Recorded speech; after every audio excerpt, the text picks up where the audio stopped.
ગઈકાલે વડોદરા મહાનગરપાલિકાની સામાન્ય સભા 12મી જૂને અમદાવાદમાં બનેલી વિમાન દુર્ઘટનાના કારણે મુલતવી રાખવામાં આવી હતી.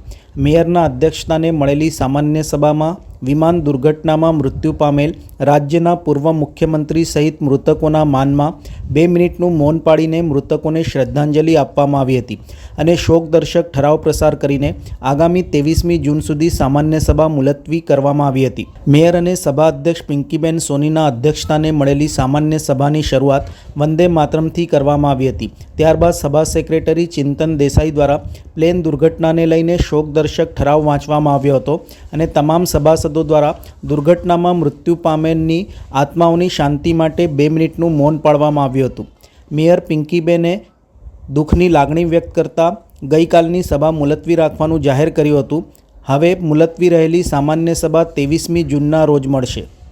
વડોદરા મહાનગરપાલિકાના સર સયાજીરાવ સભાગૃહ ખાતે આજ રોજ સામાન્ય સભાની બેઠકનું આયોજન કરવામાં આવ્યું હતું. આપણે સૌ જાણીએ છીએ તેમ તારીખ 12 જૂન 2025 અને ગુરુવારના રોજ થયેલ વિમાન દુર્ઘટનાના સમયે ગુજરાત રાજ્યના